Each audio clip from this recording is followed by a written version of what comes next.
Good morning, and welcome to the Morning Report. My name is Willie Lawson.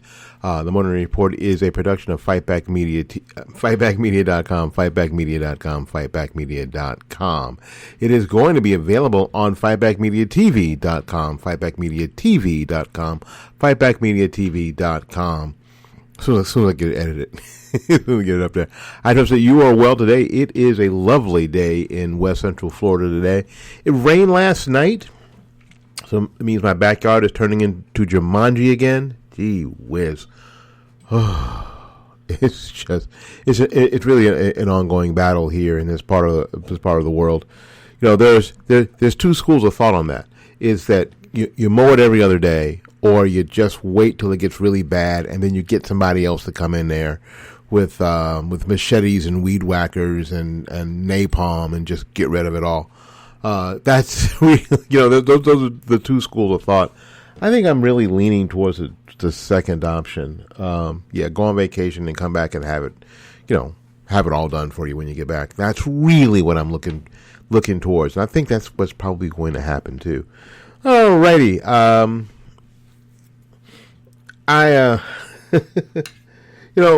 All of 2020 and into 2021, I have really adopted this methodology, and you probably already noticed it.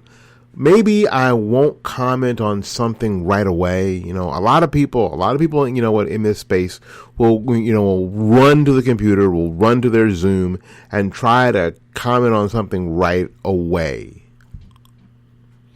I'm always like, anymore, I'm like, you know what? Let's just wait. I know what you heard. I know what the story is. Let's just wait a little bit. Let's just wait a day, 2 days, until whatever it is separates. Whatever we want to talk about either goes to the top or sinks to the bottom. You know what I'm saying? And one of our stories today is just one of those stories. It's the accident. A tragedy, really, that happened at the Pride Parade down in Fort Lauderdale. We're going to talk about that. And I'm sorry, I had a sense about it. Internal thing about it. But I don't know. I just thought, well, maybe. So I thought I'd wait. And again, my sense is right. Like I tell my private students that, Mr. Willie's always right. So that's what I did. So I just sort of, just kind of waited. So we're going to talk about that story. And we're also going to talk about the Supreme Court of the United States has decided to side with the athletes. There was some basketball players that brought suit that has gone all the way to the Supreme Court. And 2 days ago, I think in a 9-0 decision, the Supreme Court sided with the athletes having to do with compensation. We're going to talk about that. And as a personal fan of, this is first of all, this is the South, so a lot of us are fans of college athletics, college football in particular. So this could really change the landscape of college football and college sports. And I'm wondering how it changes the smaller sports too, because it's not just about football and basketball. It's it's going to end up being about women's tennis, and women's gymnastics and women's badminton. And I know and you think badminton, there are college badminton teams, lacrosse and all these other sports, field hockey, the golf, the non-money making sports. We'll talk about that when we get there. The McCloskeys, we saw the other day, again, back to what I always say, let's just wait. We saw the McCloskeys turn in their weapons to the state. And and a lot of people were kind of sad. A lot of people were like, oh, gosh. But got news for you. Got some news for you. So hang in there to the end of the program, and we'll share that with you. Alrighty. Well, again, thank you ever so much for tuning in to the Morning Report. This is Morning Report 339. 7, 8, 8, something like that. So we're getting there. We're getting to 350. We're getting to 400. We're getting to 500. We're still here. We're still pitching every day. We're in there throwing every day. We're not like one of those, newfangled pitchers that we only pitch every 5 days. We pitch every day. We get in there and throw hard balls every day. Throw the fastball right down the middle every day. All right, we'll be back after these messages. Take care. We'll be back. Just press the button. Can I press the button? Bloomingdale's Flower Shop is the premier florist in Tampa, offering flower delivery from Brandon to Lutz. Originally opened in 1986, Bloomingdale's Flower Shop has grown to be the florist in Tampa that customers trust most. Our family-owned local flower shop produces flower arrangements with superior design. And we're best known for our same-day flower delivery as well as the selection of special bouquets we've been crafting with love for 30 years. Our main flower shop is in Tampa, located at 11618 North Florida Avenue. Our secondary flower shop is in Newport Richey at 6835 State Road 54. If you want flower delivery in Tampa, give us a call at 813-933-1942 or 800-330-3297. Whether you're seeking your next adventure or simply want to reinvent the weekend getaway, Icon makes flying more exciting and more accessible than ever before. Prepare to redefine everything you thought you knew about aviation. Whether flying is something you already do or something you've always dreamt of doing but thought was out of reach, Icon's flight training courses are intended to show you how to get the most from the A5 in this unique operating environment. If you are interested in more information, please send me an email at iconA5info@gmail.com. That's iconA5info@gmail.com.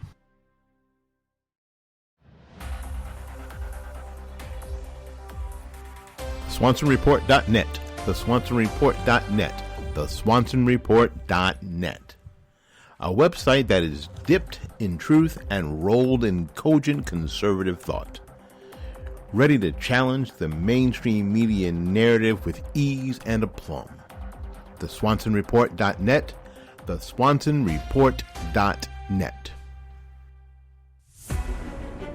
A conservative who seeks truth over the conventional statist wisdom, coming to you from the southern headquarters of FightbackMedia.com, your host, Willie Lawson.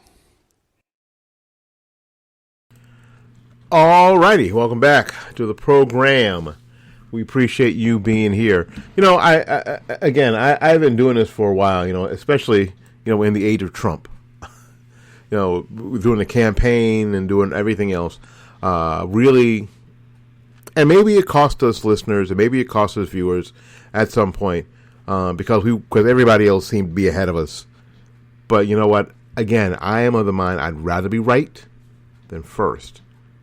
And if a lot of media would just take that on as journalists, these skilled, credentialed journalists, I'd rather be right than first.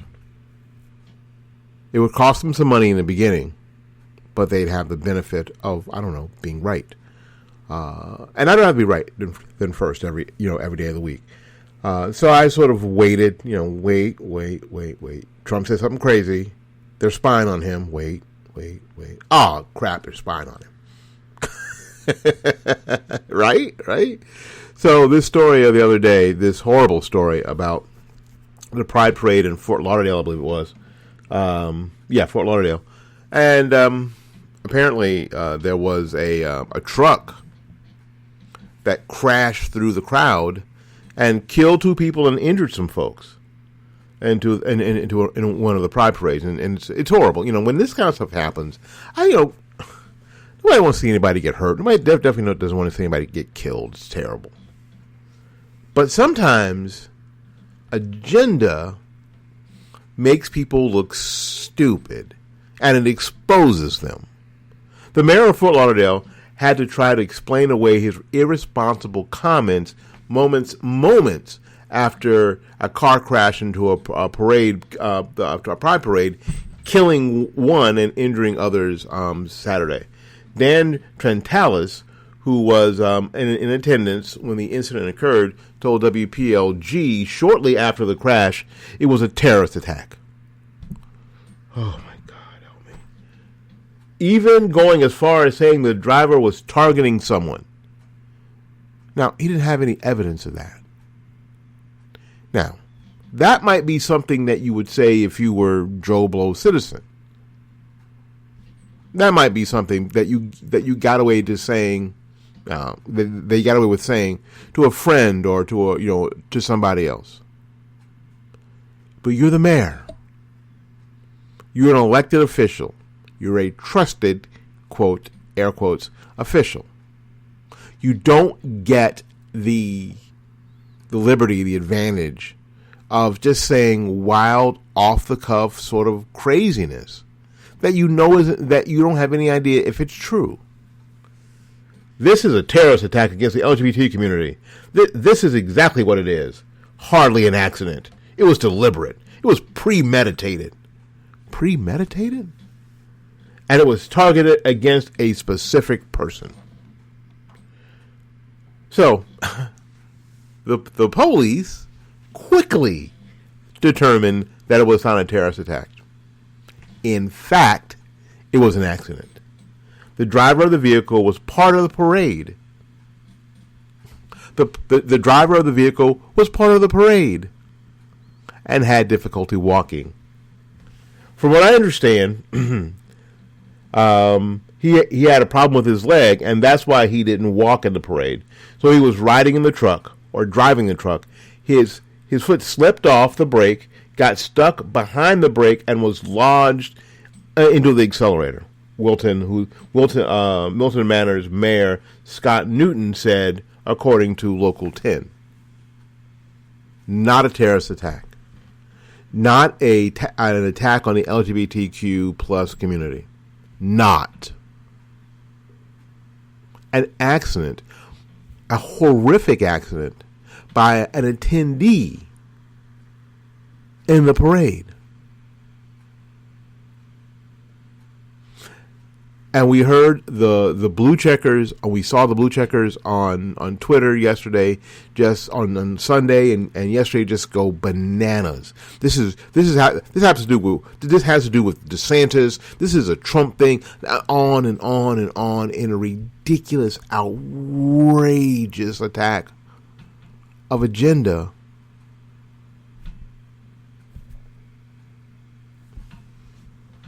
When, frankly,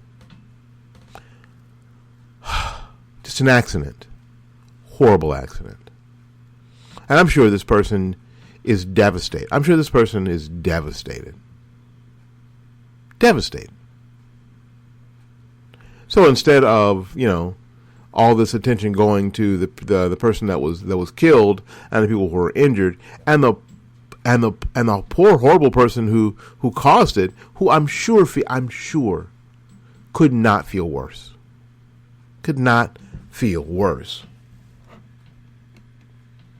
Transtellis issued a new statement on his social media, though he did not apologize for spreading the rumor, even though he did apologize during a vigil on Sunday. Now, on social media, didn't back away from it, didn't walk it back.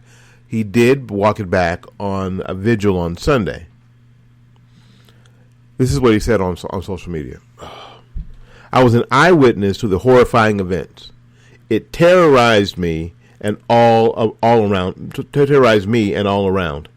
I reported what I saw to law enforcement and had a strong concerns about what transpired. Concerns for my safety, the safety of my community. I feared it could be intentional based on what I saw from mere feet away. Law enforcement took what happened obvious to me and others nearby and investigated further, as is their job. As the facts continue to be pieced together, a picture is emerging from an accident in which a truck careened out of control. As a result, one man died, 2 others were injured, and the lives of 2 members of Congress were at risk. Oh, two members of Congress could have got hurt. I'm sorry, I don't care. One of them was, anyway. My heart breaks for all the impact of the tragedy.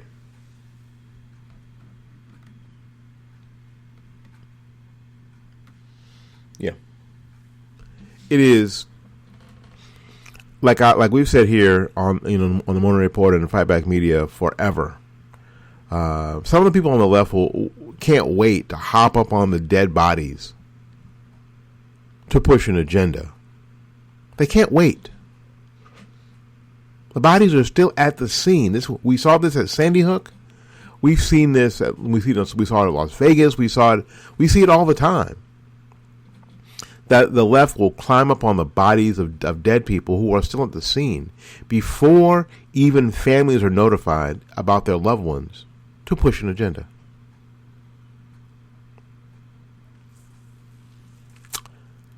Something's got to change.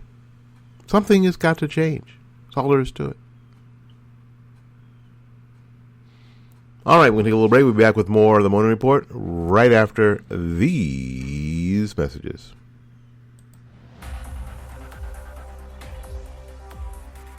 SwansonReport.net, TheSwansonReport.net, TheSwansonReport.net. A website that is dipped in truth and rolled in cogent conservative thought. Ready to challenge the mainstream media narrative with ease and aplomb. TheSwansonReport.net, TheSwansonReport.net. Whether you're seeking your next adventure or simply want to reinvent the weekend getaway, Icon makes flying more exciting and more accessible than ever before. Prepare to redefine everything you thought you knew about aviation. Whether flying is something you already do or something you've always dreamt of doing, but thought was out of reach, Icon's flight training courses are intended to show you how to get the most from the A5 in this unique operating environment.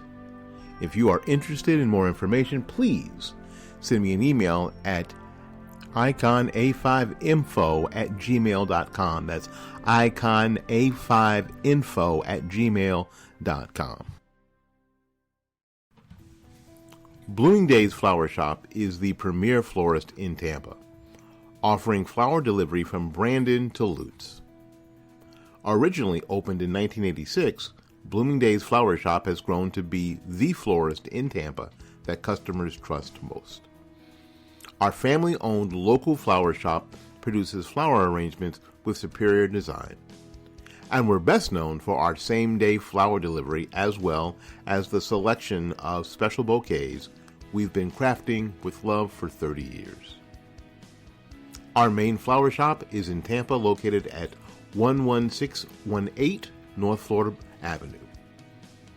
Our secondary flower shop is in Newport Richey at 6835 State Road 54.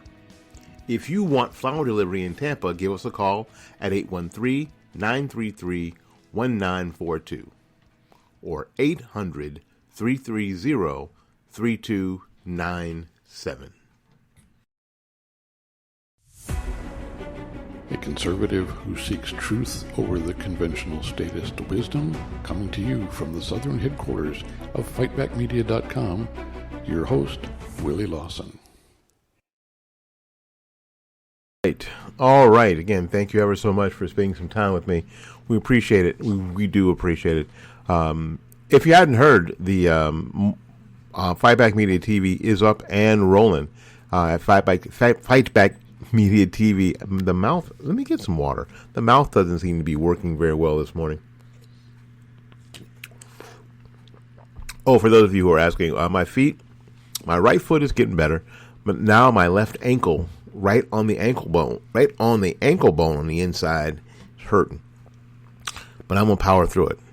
That's all there is to it. I'm going to power through it. I'm going to call the doctor today and get some steroids, get juiced up. And that ought to calm down the inflammation. I'll be fine. Thanks for asking, everybody. So the FightbackMediaTV.com is up. And again, all we're asking you to do is watch it right now. Let's get some eyeballs on it. Share it with your friends. And then, and if you're new here, then you can get some idea of where we are. And you'll get the idea that dang, we've been saying the same thing for years. I'm saying the same thing for years. So there's nothing new here. And we live by the motto, there's nothing new under the sun. It's just how we think about it and approach it, and the things that we do moving forward. That's what we have to do. And sometimes we have to come up with different stuff. All right. FightbackMediaTV.com, FightbackMediaTV.com, FightbackMediaTV.com. Go there right now. Well, wait until I'm done here. Okay. Let's see here. Like I said, here in the South, and this is the South, I'm in West Central Florida, and I think this is just the end of the South, because much further south than here is really either Puerto Rico or New York or Ohio or Michigan, or their summer camp anyway, or winter camp. But we are big college football fans. College football isn't any bigger anywhere in the country than it is here in the South, with the SEC, the ACC teams here, and now some of the the smaller teams that are developing here in Florida, USF, UCF.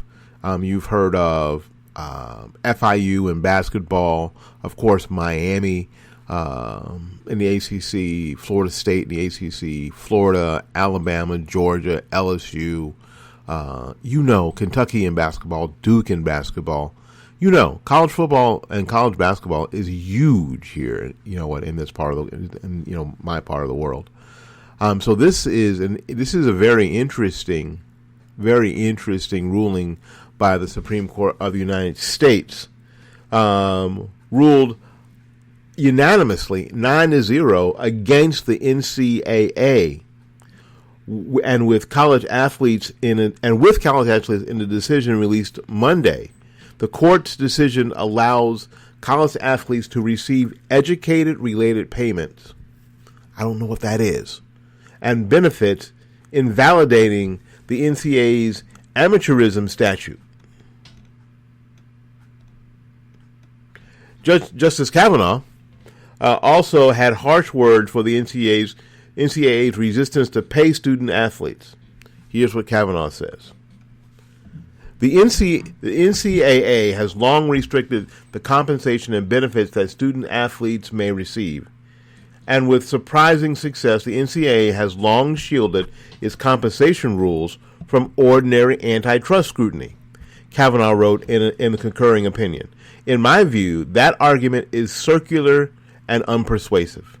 The NCAA couches its arguments for not paying student athletes in innocuous labels, but labels cannot disguise the reality. The NCAA's business model would flatly be illegal in almost any other industry in America.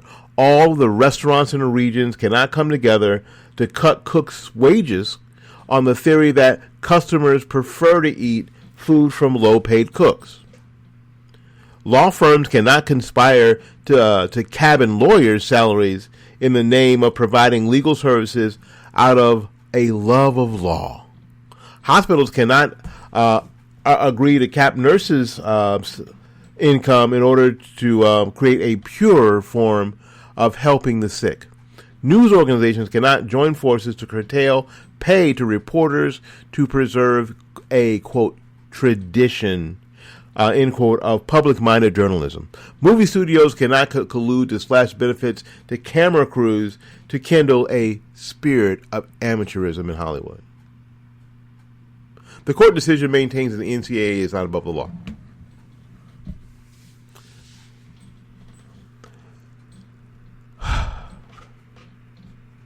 There isn't any way that this isn't going to change the face of college athletics across the country. I think that it's going to change the face because now who gets paid? Frankly, who gets paid, who doesn't get paid? How much do they get paid? Can Minot State pay the best athletes over what USC can. And I'm not just talking about football. Now, football is going to be huge for sure, because football is the moneymaker for most colleges and universities. And most colleges and universities don't make money on college athletics. That's something else, too. That's something else. When you start paying athletes, some programs are going to disappear at certain schools. They just will. They're too much. You can't get the quality athlete, and forget it paying for itself. It won't even pay at all.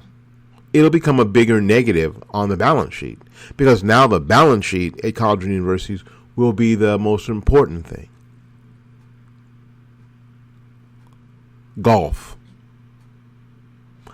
My guess is that, except in the largest schools, sports like golf are going away. Sports like tennis are probably going away. In some schools, softball will probably go away, or volleyball will probably go away. Because now it is whatever sport can make a little money to offset the losses. Nobody is going to be banking, but the idea is to offset the losses.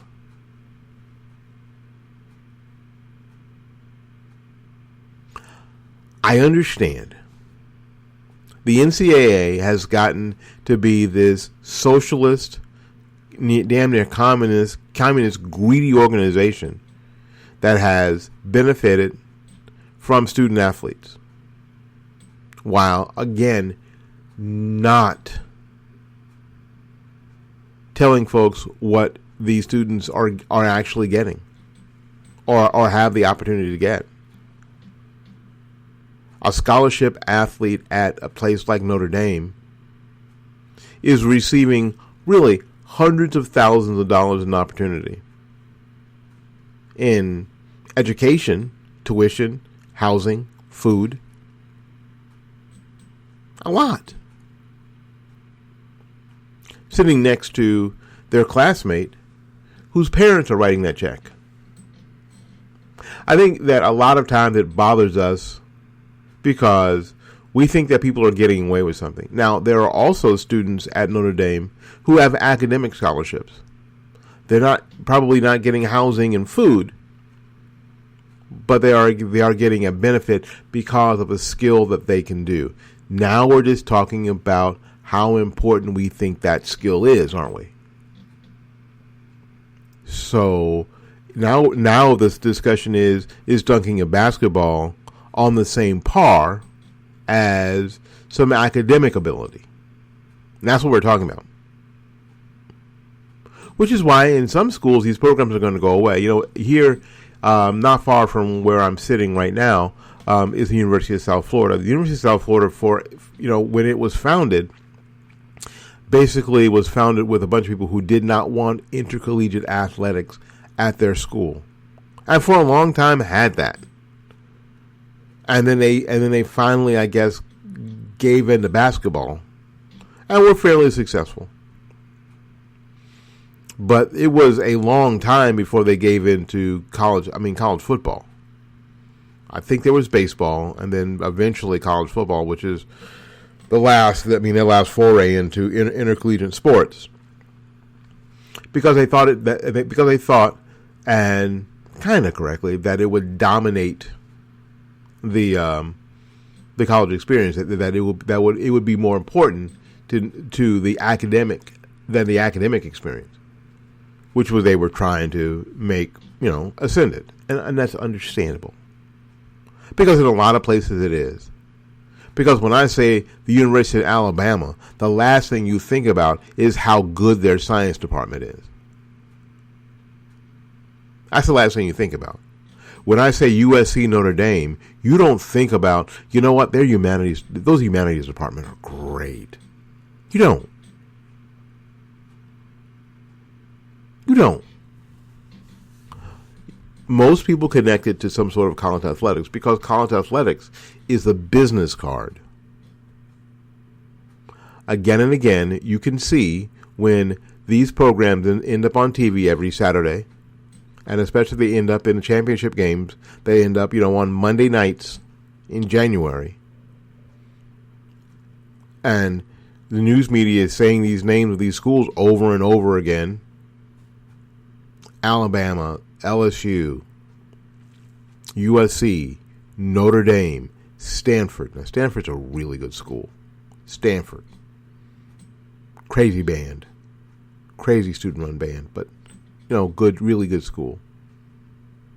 That the attendance of these schools rise.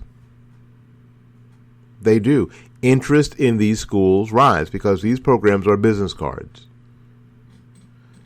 The schools get a lot of advertising.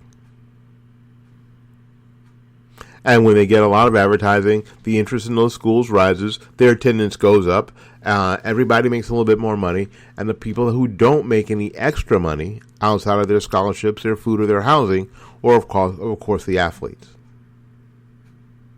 And this has been a problem for a long time for the NCAA.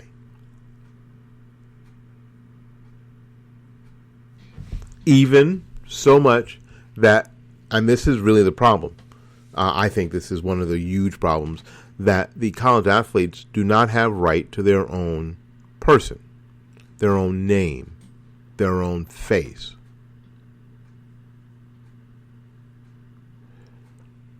I'm going to do an interview with an associate of mine who understands this a lot better than I do, and get back to you on this when it comes to faces and images and games, which seemed to be the answer in my video games, in my estimation, to let the college athletes have right to their names. So we're walking around with a Tebow jersey on. Number 15, blue and orange Tebow jersey. Now, I don't have one of those. I'm going to tell you, I ain't got one of those.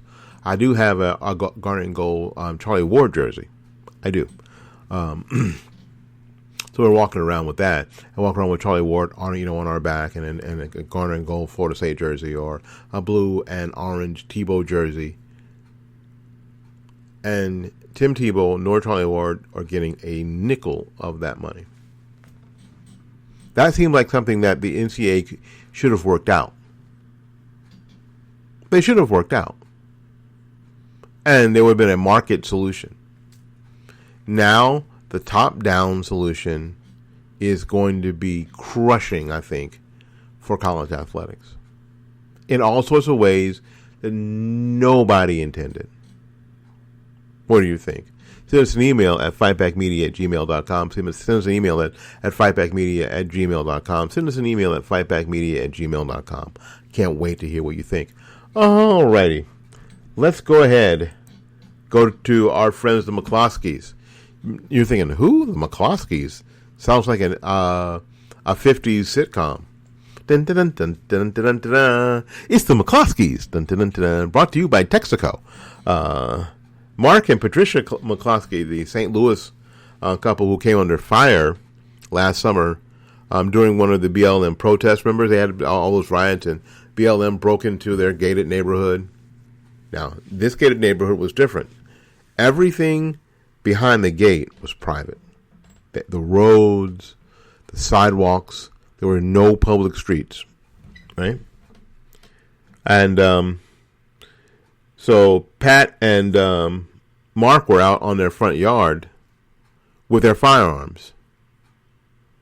A lot of conservatives, you guys, oh my gosh, you guys, criticizing them because, golly, it looked like, Patricia was terrified, and the way she was holding that gun seemed super dangerous. But that's all you can comment on. And yes, Mark had his finger on the trigger of that of his weapon, and that was, gosh. But you weren't in their situation. None of us were there watching this happen, especially in St. Louis during that time, and the atmosphere. Come on, give them a break. So they pled guilty to a misdemeanor charges last week, and they gave up their weapons. Now, I got to correct that. They gave up those weapons. Okay. The two were defiant, however, and Mark vowing to, quote, do it again should a similar situation happen. So he said, if they try this crap again, I'll do it again. Anytime the mob approaches me, I'll do what I can to put them in imminent threat. Let's see. Anytime the mob approaches me, I'll do what I can to put them in imminent threat of physical injury, because that's what keeps them from destroying my house and my family, said Mark, who is running for the Senate. Okay. Anyway, run for Senate. I'm about not giving up, giving up seats. Challenge every seat. Recalling the incident during the interview last year, Mark said that he warned the rioters that they were trespassing on private property, which enraged them. The whole idea of private property. A mob of at least 10 smashed through the historic wrought iron fence of Portland Place, destroying them, and rushed towards my home where my family was having dinner outside, and put us in fear for our lives, McCloskey said. This is all private property. There are no public sidewalks or public streets, he continued. We were told that we would be killed, our homes would be burned, our dog would be killed, and that we were all alone facing an angry mob, shouting and coming towards us. Since the charges were only misdemeanors, however, the two were not prohibited from purchasing new weapons. So that's exactly what they did. And the McCloskeys tweeted, or Market anyway, tweeted him and his pictures of the gun dealer and his wife and their new AR-15. And their new AR. There you go. And this time, in the picture, he's holding it correctly, safely, because he's in the gun store. And, doesn't have his hand on the trigger. I'm pretty sure in the gun store the firearm is not loaded. It doesn't even have it is not. It's not loaded because it doesn't have a clip in it. I'm looking at the picture. It doesn't have a clip in it. So there you go. So don't feel all downtrodden. Do the right thing. Do it the right way. Do it for the right reason. And we'll be okay. Again, my name is Willie Lawson. This has been the Morning Report, a production of FightBackMedia.com, FightBackMedia.com, FightBackMedia.com. So until we see you again, go out there and learn something, love somebody, and for goodness sakes, y'all take care of yourself. We will see you when we see you. See ya.